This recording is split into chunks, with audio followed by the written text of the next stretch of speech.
Big data, we've been talking about that all day, is recent and it is real. In one day, we may have heard this mentioned yesterday, the world now amasses more data than it did in all recorded history prior to this century. So the dimensions here are huge. Big data solutions claim to be able to extract the high quality and commercially useful information from this mammoth mountain of data. Well, can big data deliver on its promises? Are we on the verge of another privacy debate as we filter through all this information? And is big data the next big thing for cyber criminals? All right, we want to talk about all of those things, and we've assembled a panel today to help us sift through the promises and the risks of big data. So if you could help me welcome four gentlemen who are going to lead us through the talk on big data. Gentlemen, if you please could come out now.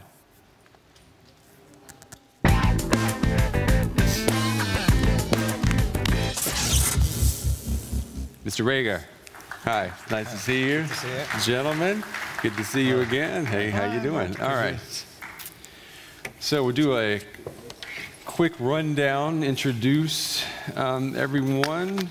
At the end there, we've got Joseph Reger, the CTO with Fujitsi Technology Solutions. Correct.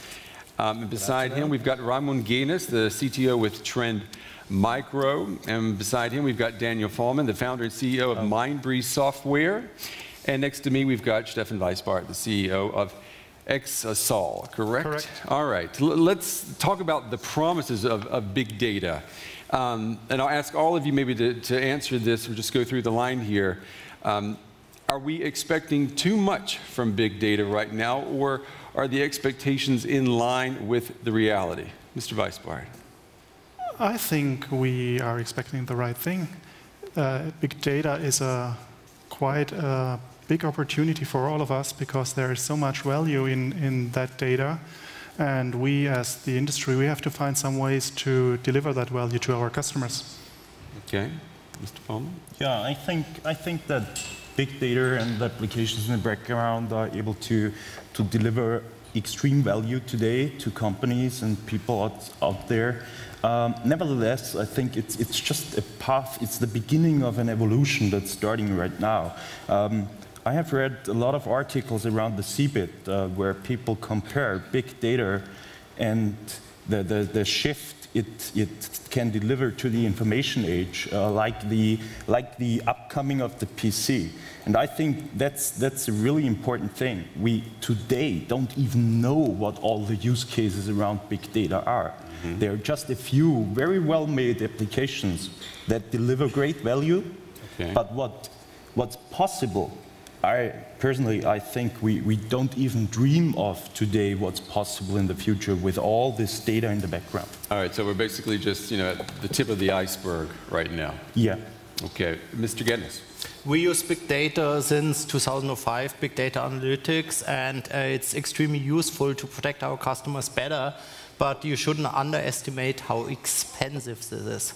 If we see how many servers, how much storage space we need to just process 12 billion requests per day, to store 5 terabytes of new data per day, my developers talk about petabytes all the time, and just to retrieve certain informations utilizes a lot of CPU cycles. So is the technology not at a point that it can make big data and all these analytics cheaper? No, I think the technology is there, but you can't, you could bet on Moore's laws that it will get cheaper and cheaper. Yeah. But on the other hand, we are seeing more and more data and we are processing more and more data. So far, we didn't see a cost benefit because the stuff is getting cheaper because we have to buy more and more. Okay. Mr. Reger. Well, I think that we expect too little. We don't even ask the right questions as of yet. Uh-huh. If we are asking the usual questions, we are going to get the usual answers. And the usual answers don't need big data, really. So we should expect more and ask unusual questions, do explorations, and be surprised. Then big data is justified. What is an unexpected question, then? What should we be asking? No, well, if it's an unexpected question, I can't say it now, because then it would be an expected question, right? Yeah. But, so, my point is that Big data is different from usual business analytics because it lets you explore the data. With the current technology, with the zillions of servers and the large databases, in-memory databases that expedite fast access, what one can do is sit down without really knowing what the question is going to be that I'm going to ask, and look around and experiment around and explore, and hopefully in that creative process the right idea for the right question comes in with a surprising answer. That was not possible in the past because the runs for a business analytics questions took 2 days or a week or so, and therefore that sort of exploratory search was not possible, and big data changes that picture, and therefore it's going to be useful. Okay. Are there enough people right now in the business to do this kind of search that Mr. Reger is talking about? Are there enough qualified people to be this, who are this smart? No? No. We see that at our customers. That is, on the one hand side, is the challenge to work with big data as a technique, but then having the people who can work with that analytical.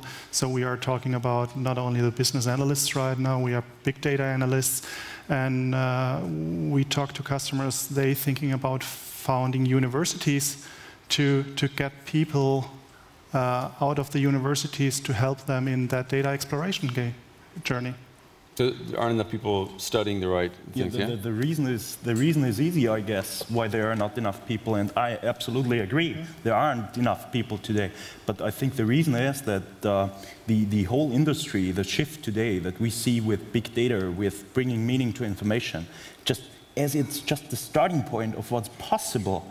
People didn't invest in education in this part because this part just starts. So new. Yeah, it's just new. But the great thing is, once you found out what you can do with information and what you can derive of all the information, I think this is a fascinating field. So you see the people, for example, for the IBM Watson project, it's the Deep QA project. The people are at an age that did this project between, I guess, 35 and 55, something around that. And you see that this Watson project, which was really in public, yeah, and in all media, generated a discussion on Facebook, on Twitter, that all the young people are now interested in how can this thing understand language, how can he bring meaning to information, and I think this will be the driver for coming up with educational. Let me ask people in the audience too, if they can, just by showing your hands, how many people here actually work in big data, work in reading big data? How many do we have in here right now? Is there anyone here who would say their job is directly attached to reading big data? No one. I mean, that's amazing. Define well, what big data is. That will be different at the end of the year, though. This year is going to be the year of big data.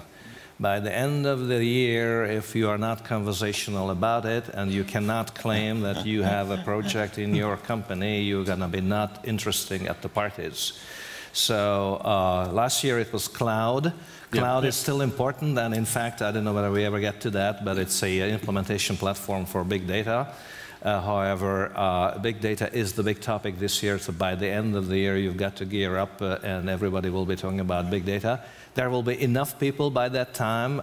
It's another matter if we have enough qualified people, because the problem is that the good big data scientist is somebody who understands the business that he would like to investigate. So it has business domain expertise. He also has technology expertise, both in terms of analytics, what kind of algorithms and how, and what kind of systems will be implemented, and also understands the limitations of hardware, because the point in case was made here that we're going to need lots of servers and storage, and certain things will be just barely doable if you do it right with the technology. So these three areas together do not come too often in one person, but we're going to need that kind of people, the so-called big data scientists.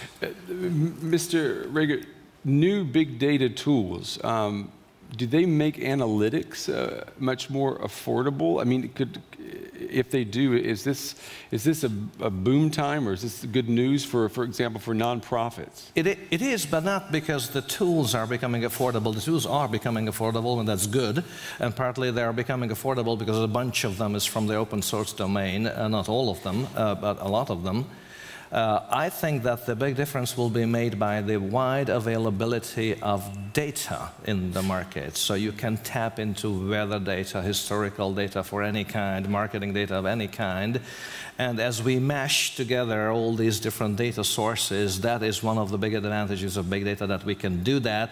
You do not rely on a single source and a single stream of data. And oftentimes the surprising new information I talked about comes about because it touches upon so many sources that fit together well, and that is the real value. Okay. Mr. Gannis, what about the risks of big data?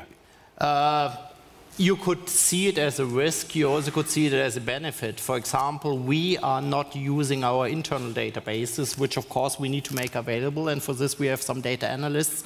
But what I realized is, let's not throw only the data analysts onto this. Mm-hmm. It's amazing when we bring somebody new into a project, what kind of question he's asking.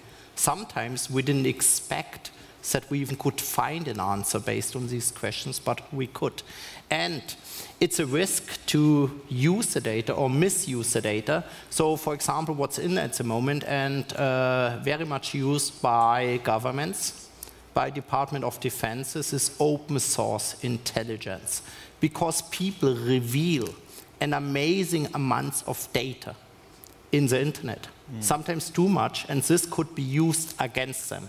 Sometimes it's good to use it against them. Let me give you an example. I don't know if you heard about this BKA Trojaner or ransomware. 2 weeks ago, the Spanish police announced that they got one of the main actors and that they worked with the Dubai authorities to jail this guy. This guy was in Eastern Europe, the gang is in Eastern Europe, and somehow in Russia, somehow there's a protective umbrella around these guys. It's difficult for Western law enforcement to get them. But we at Trend Micro, we had access, which is not allowed out of Germany, but from other countries, to one of the root servers these bad guys are using. And this guy in Dubai was stupid enough. He was on vacation. He made pictures with his iPhone, uploaded these pictures onto his server, and didn't realize that all the access information with geolocation, everything is in the picture as well. So we just told the Spanish authorities, hey, if you still have interest in this guy, he's in Dubai at the moment. And this was working. That's actually an amazing story. But and you were able to actually apprehend this person because he did something as simple as take a picture. Absolutely, and with open source intelligence, with getting access to one of the systems and then looking at the EXIF information. So imagine if you do this large scale with big data. You could profile people, which is a risk, but which also could be a benefit, depending on how you use it.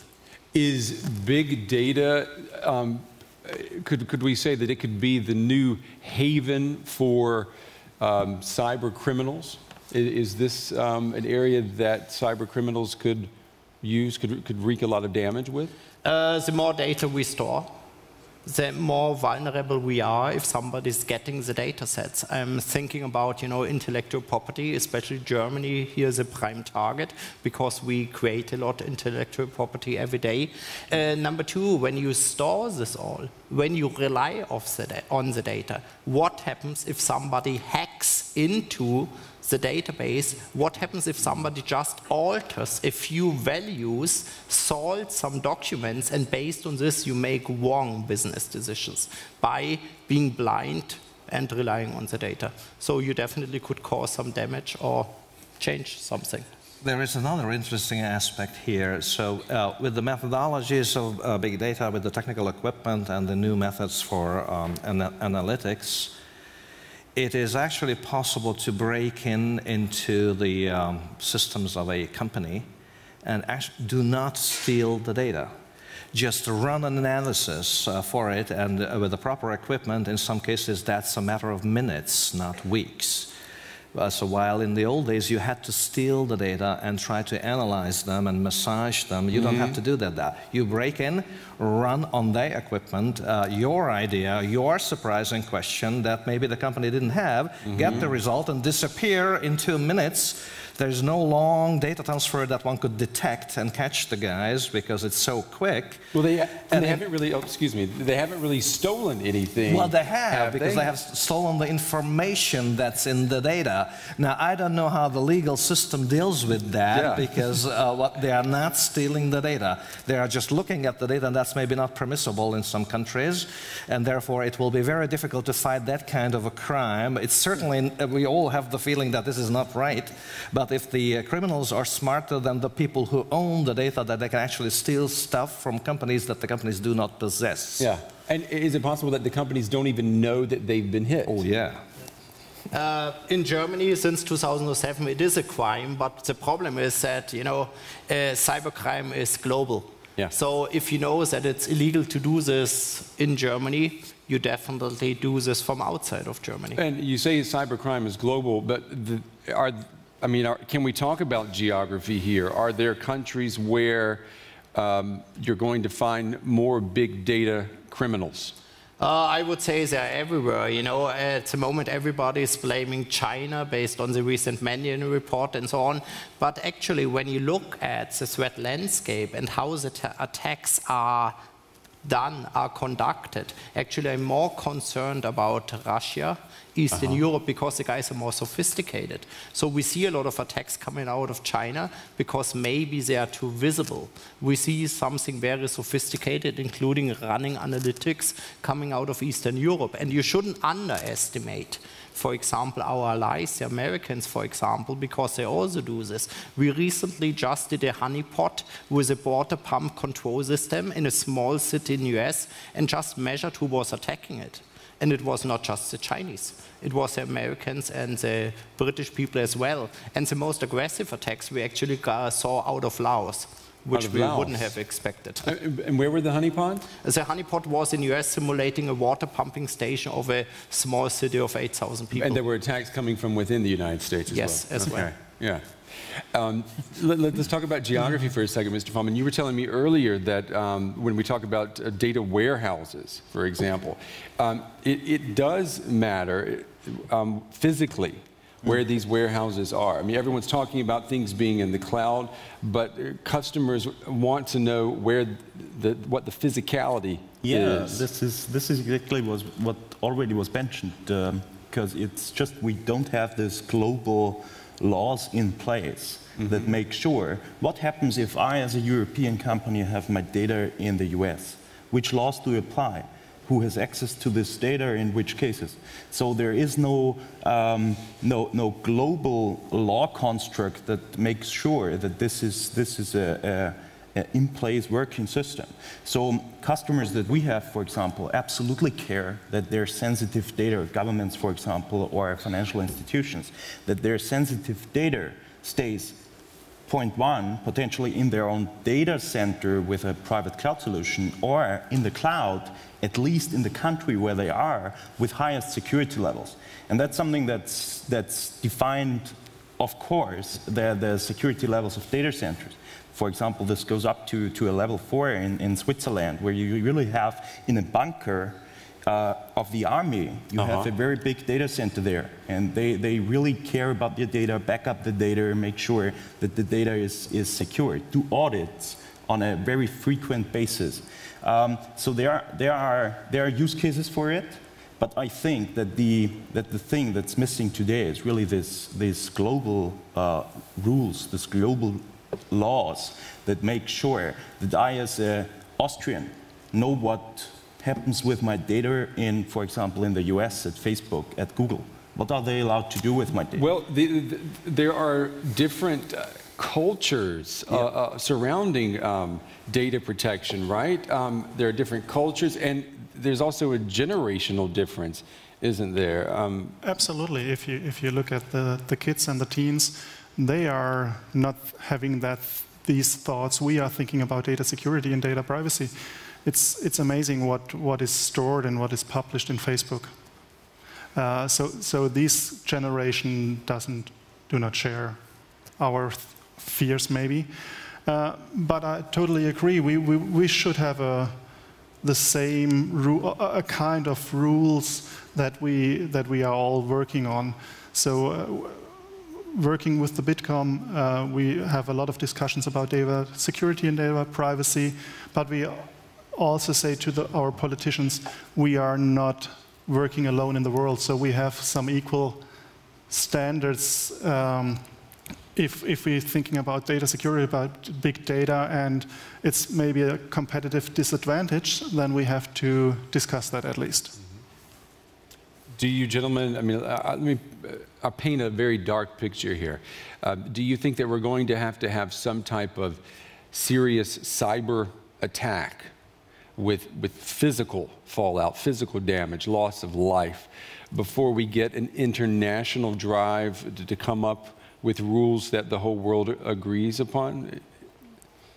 Is that would that have to happen? I personally doubt that, and it's not directly related to big data. That can happen. That's sort of a question of IT security in general, and warfare will transition to cyberspace. It is actually transitioning now. It's just that we don't know about it that much, but it is already happening now. And that's the normal question of defending states and countries and doing a proper warfare. The big data connection here is that when available data is being used to destroy companies, nations, or what have you, and how you can do that and how to protect against that. It's a big problem and a dilemma, because if we want 100% security and protection against that kind of activity, we will not be able to do big data. It's, once the data is available, it can always be misused by somebody. And given the surprise effect we were talking about, maybe in novel ways that we don't know about yet, we can't even anticipate it.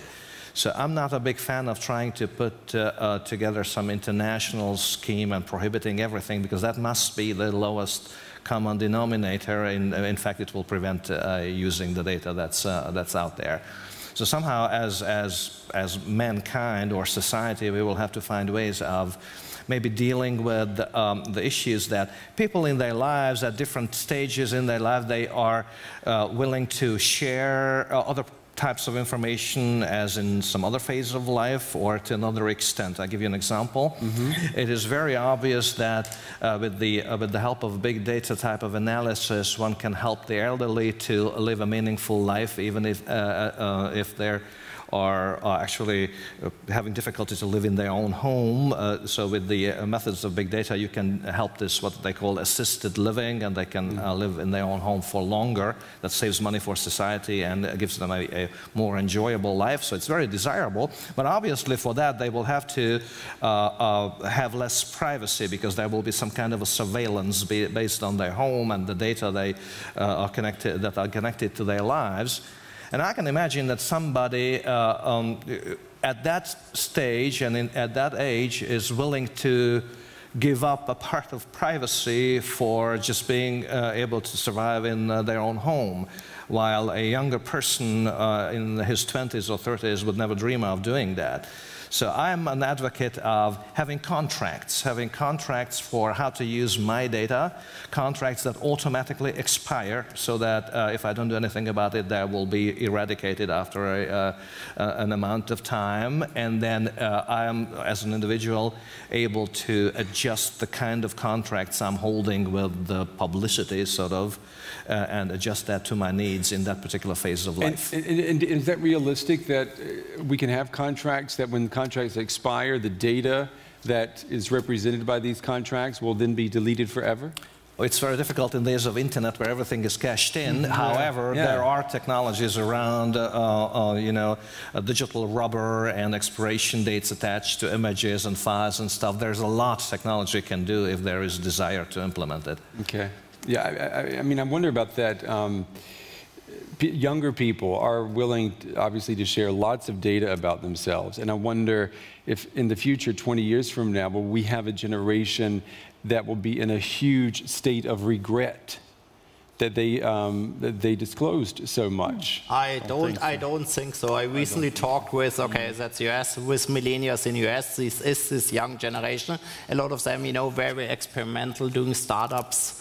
And that's why we talked with them. And actually, one from our age group brought this up. So think about it. Imagine you go into politics later on. In 20 years from now, will you regret your drunken pictures on Facebook? And the reply from all of them was, as we all post this, it doesn't matter anymore because everybody has these kind of pictures. Well, that's what they think about. I mean, I wonder if that is true, because there are a lot of politicians in power today. And in the 60s, they were doing what everyone was doing in the 60s. But when it comes out today, it can end their careers. Why will that not be any different in the future? And I'm just wondering if big data will make the problem even bigger. Because it's publicly available for everyone. Then they would be able to throw dirt on, I would say, almost everyone. You might be suspicious if you don't have these pictures on Facebook. Okay. In other words, you're too clean. Yes. I see. So you cleaned it up somehow. Opposing view. So big data in that picture, we've been talking about explicit data. A picture on Facebook is explicit data. There is nothing big data-ish about that. So you look at it, and whether you like it or not is a different matter. Big data as a method, as an analytics method, is capable of delivering information that is not stored there. So looking at a couple of pictures, big data is able to tell you that with 90% probability you've been doing those things you were referring to in the 60s, whatever they might be, I wouldn't know. But that's what big data can do. It can fill in the dots. And all these privacy attempts where companies, partially forced by law, are sanitizing data, removing names and addresses and personal information. With the methods of big data, it takes about, 5 seconds to put all them back? Well, it's not because they are stored, because they are very probable. Yeah. Yes. I mean, you're talking about removing like private information, the practice of redaction. With court records, for example, but all types of private records. Big data and big data analytics, aren't they going to, in the future, mean that redaction actually has no meaning anymore? We can undo the redaction of the past in a second? I think that's correct. By and large, that's correct. Yeah, that's a scary future. All right, any questions from the audience that's here? I know we've got some on Twitter. Does anyone here want to talk about their dirty laundry? This gentleman right here with the white shirt on. Yeah. Can we get a microphone for this gentleman? Or, did you have a question here? Okay, well, here, just go ahead there where you have the microphone. Go ahead. Okay, I got the questions for all of us regarding the honeypot. Is it some technical question? Is it prevention or detection system? This was a honeypot we did regarding industrial control system. It's an active honeypot. It's when you look at these scatter systems, this control system, a lot of them by accident are published nowadays into the internet. And this is what we simulated. And what we have behind it is actually a real semantic system. We have other control systems behind it. We don't have the actual water pumps behind it, but for an attacker, it looks like the actual system, including documents, documentation, and everything. If you want details about this, we will reveal everything 15th of March at the Black Hat Europe. Okay, thanks for the answer. Okay. And the gentleman over here with the white shirt.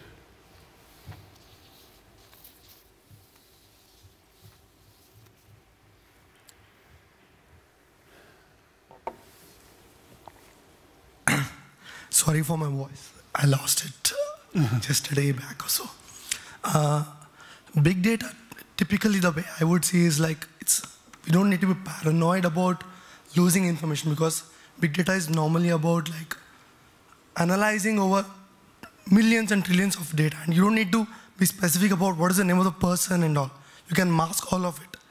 It is just about trend lines, or what is the new thing that's coming. You don't have to know, hey, this person or something. That's not what it is typically used for. So I was a bit surprised about too much of concerns on like, hey, like, is there going to be data that are going to be stolen and all? Because you can always mask all this in the data warehouse itself, which will then be pushed to the big data engine. Okay.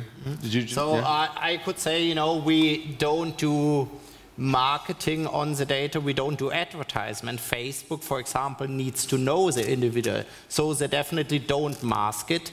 They need the links, including your geolocation, everything. Google at the moment is developing some games with geolocation and so on, which are pretty nice, but to do this, you actually have to reveal where you are to score in these games, which is also to track the individual, to give him targeted custom advertisement based on their behavior. We don't need to do this actually to store even their IPs, and to store the background information would actually create too much data for us. So we don't store it. On the other hand, you know, when we get a request from law enforcement, they would love if we store it all. But for us, you know, it's just not beneficial to do it, so we don't need to do it. And for example, if you clever design your data, I fully agree with you, you shouldn't be worried about it. But on the other hand, when I hear about the breach at Evernote and that all the users have to reset the password, if the password was not stored at Evernote, but just the SHA-1, and if it was stored in a clever way, why do the guys need to reset all the passwords? So I have to ask myself if companies don't make it too easy for themselves to store the data, not having separate databases with index pointers and so on, so you don't have a direct access to the personal information.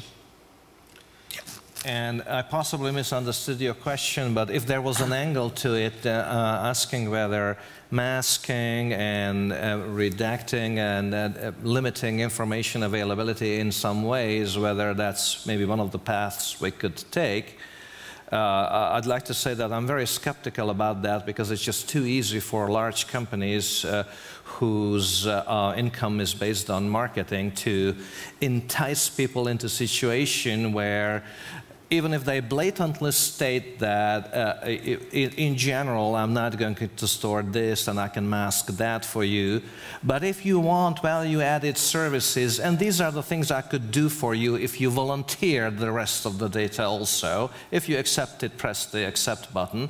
Everybody, not everybody, but a lot of people will press the accept button, because we got into a mode of operation where most of us are essentially willing to trade personal data for a simpler life, or assistance in situations in life, and convenience. And if you ever wondered about how is it possible that all these apps on the smartphones are for free, allegedly for free, then I might offer an explanation for you, because if that app needs anything from you, like your access to your database and your position coordinates and things like that, then you are actually paying for it, not in euro or dollar or money, but with your personal data. So there's a trade going on here already. The problem is that there are no rules to that trade, and you don't really know what you contract for when you press the accept button, because you haven't read the 40th page that follows that. And sometimes, you know, they even don't show you the accept button, like what we did a few weeks ago for Wirtschaftswoche, where we analyzed the top 80 apps used by business. Why does Tagesschau.de app reveals your geolocation? Why does the Sparkasse app do this? Okay, the guys from Sparkasse immediately say, so we could show you the next ATM machine.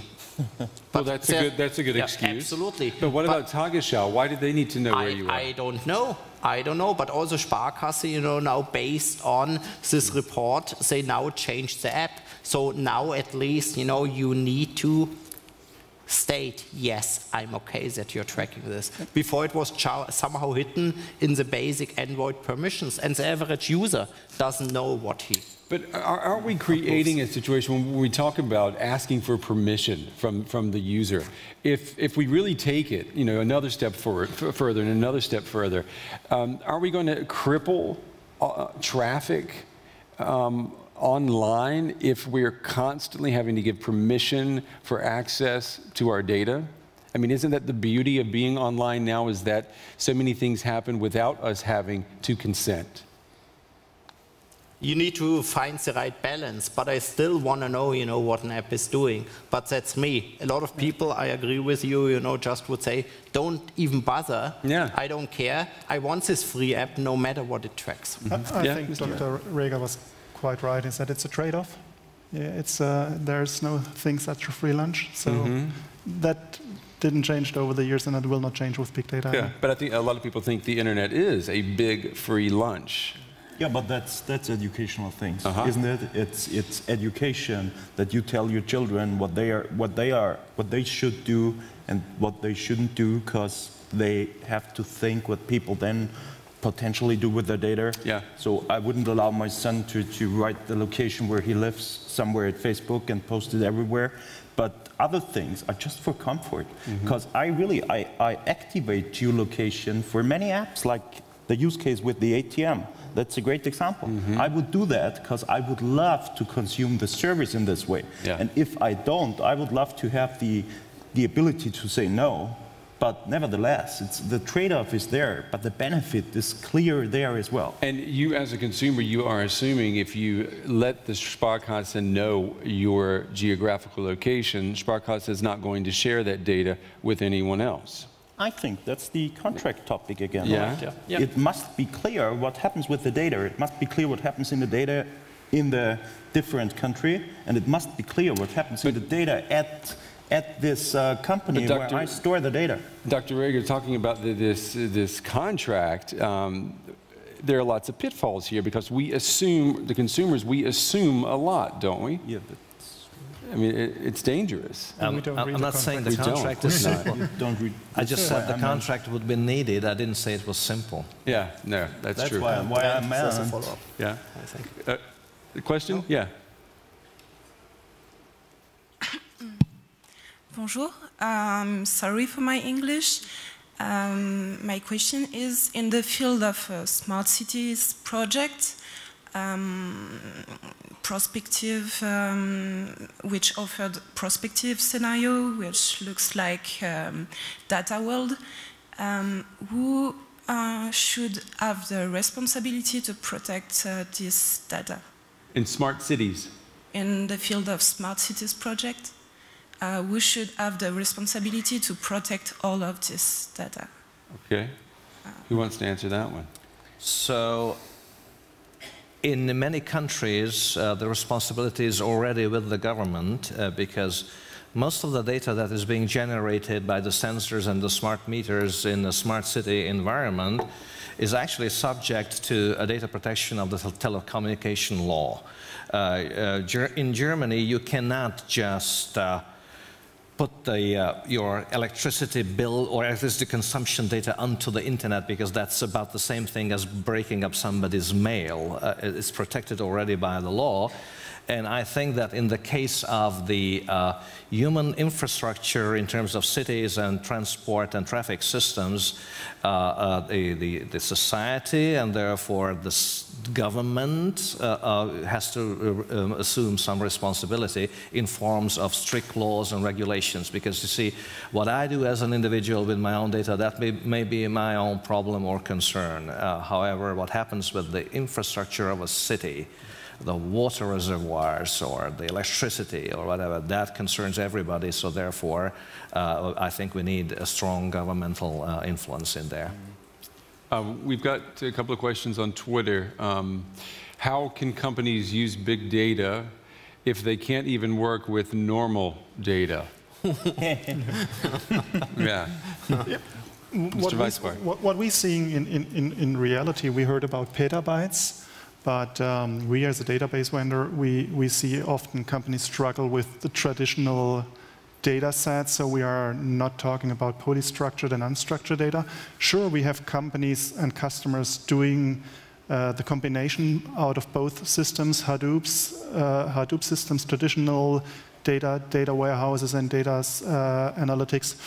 But a lot of customers really struggle with analyzing normal data warehouse information. So it's a kind of the future that we foresee as a company, and we're trying to work on how we can help our customers to make that analytic more smarter. We just heard it's a way of minutes or hours or days to analyze these data. That's true for normal data as of today. We have customers running normal Monday morning reports in more than 10 hours, and you cannot work on that. And that's a normal, that are not data warehouses bigger than 30 terabyte. So we are far away in our normal work life working with petabytes of data. And again, I think we have to find a way to make that kind of analytics more smarter. Because if you run queries against petabytes, just remember, I think a couple of years ago we had that theme at CeBIT, it was Screen IT. But thinking about hundreds of servers running queries, what kind of energy consumption that would be. So again, in that way we have to find a way to handle petabytes in a smart way. So because again, if you were set up a query, if it's a Hadoop query or a normal SQL query, it will not come back. Yeah, Mr. Fallmann, do you want to say something? Absolutely. I read the question again, and it's really amazing because the point is, today is really the day you should start with dealing with the information that you already have in your company. Because if you have to compete with other companies that have a tool for analyzing all the data and easy accessing the data in place, you will get trouble to compete with those companies in just a few years. Yeah? That's the same thing in the automotive area, for example. Really, they have thousands of companies delivering parts of the car to them. Yeah? And they really have to make sure they get a whole picture of all this data. It's a competitive advantage. Yeah? If you're not able to handle thousands of documents or 100,000 of documents today, you should really start caring about this in your company and discussing this. And this is exactly the point why I love this term big data that much, because several years ago, so 5-10 years ago, everybody was talking about semantic web and enterprise search. And now the people really see that with the growth of information, they have a pain point inside their organization. And the more and the bigger the pain point gets, the more the CIO and CEOs of those organizations need to be able to analyze, to access the information efficiently, not with a 10-hour report, but efficiently explorative, to stay competitive. And that's what I like, because 10 years ago I told the people that this will be a problem and is a problem, and now people are calling me and telling me they have a problem. And that's so they really, should have listened to you, 3 years ago. But it definitely is a problem today, and it's getting bigger and bigger and bigger, and you should be prepared. That's just the point. And you should invest in it, because somehow you have to see this as an undiscovered gold mine within your organization to be competitive. So we went into big data by accident. We don't sell big data solution. We sell protection to our customers. But to do this, we need to do big data processing, big data analytics. And we started with this in 2005, and it was hard. And it cost us a lot of money. But when I then see somebody at the RSA talking in a keynote that they see requests for 100 million URLs per day, I say, wow, we get 7 billion per day. But you have to start somewhere. And when you figure out how to use this gold mine, you could correlate between all the data sets, and you discover more and more to protect your customers better, in our case, as a user of big data analytics. Okay. The question, besides being a bit cynical, which is okay, assumes that companies will actually deal with the big data analysis themselves. And that's not necessarily the case. The value chain is quite likely to break up into pieces where information brokers exist in the market who do the specialized analytics for you, where data repositories exist, some of them for free, but some of them for fee, for money. And so there's data availability, there's analytics capability, there will be infrastructures, and they are already in the cloud that can do a big data type of processing. So in fact, the company doesn't have to do much on his own. It is useful to have ideas how to use the results of big data analysis, but I'm sure there will be consulting companies who even give you ideas for that. So the current assumption that big data is just a continuation of data management and storage and analysis is wrong. Big data is actually not about data. Big data is about the information in the data, and therefore not directly related to data processing.